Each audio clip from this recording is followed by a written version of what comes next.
หาวหันมันยืนสบายดีพ่อแม่พี่น้องหมดทุกผู้ทุกคนพี่น้องเอ้ยมื้อนี้ตอนเช้าก็อากาศหนาวแท้หนาวว่าเย็นแท้เย็นมาตีนมื้อเย็นแท้เย็นมาเบิ่งแม่น้ำหมอกกลุ่มอยู่เบิ่งกัน10แม่นี่บ่เห็นเลยมื้อนี้ไอ้โอก็สิไปเที่ยวไปลิ้นต่างบ้านเด้เพราะว่าอยู่หอพักหลายก็เหงาแล้วเนาะสิไปลิ้นก็ต่างไปเที่ยวเด้สิไปงานมัดแคนอันของอาจารย์สอนนำกันอยู่โรงเรียนไอ้โอสอนหนังสือนี่แหละก็เป็นลูกชายของเขาสิเอาคำเดือนมัดแคนนะ ก็ฮักอยู่อีกหวานหนึงหั่นแหละหวานหนึงหวานอาเซอร์สิเนาะเพราะว่าไอโอสิไปน่ะหวานไอโออยู่แม่นหวานลาวเลวซั่นมาเด้อไปนำไอโอน่ะเจอกันเด้ออยู่หวานอาเซอร์เด้อ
พี่น้องอันนี้คณะก็กำลังกันไปงานเนาะนี่หย่องตามตึกอันนี้เบิ่งทางนี้ได้ดูอย่าหยังเนาะมาถ่ายรูปอันนี้น่ะถ่ายรูปก่อนมาเซิงเบิ่งในเบิ่งพุ่น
ในงานมื้อนี้เนาะสำหรับจุดประสงค์ในการจัดงานมื้อนี้ก็คือทางบริทานอาจจะหูแล้วเนาะข้าพเจ้าก็ถือว่าได้ออกการ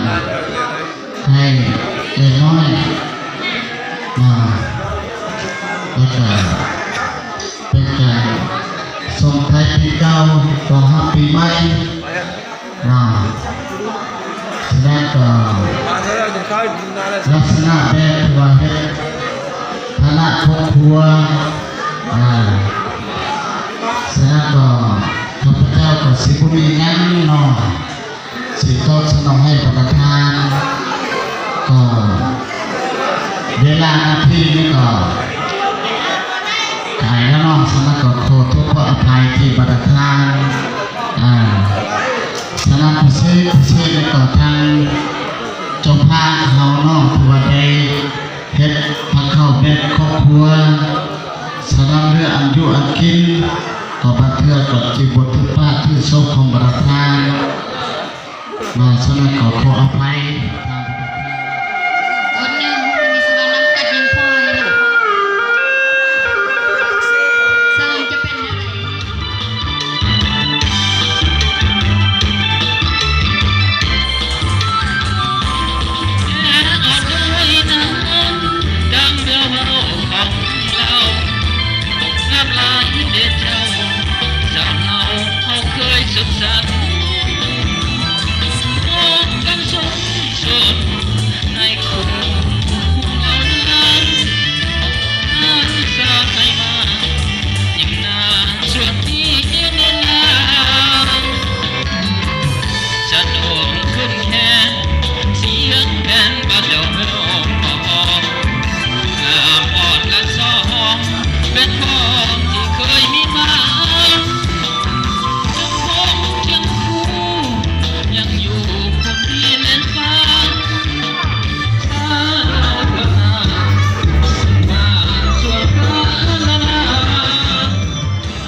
เราจะเนาะ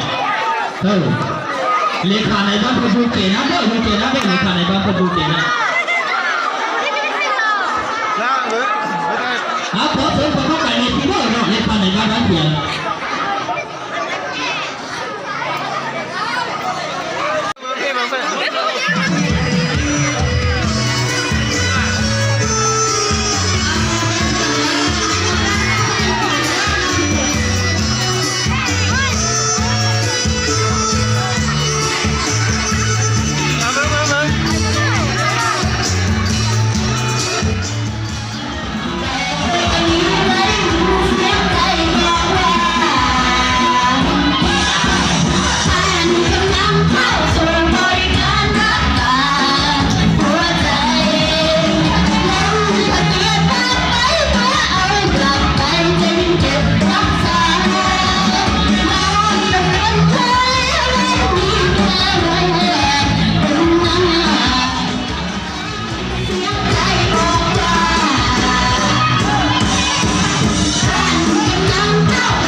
น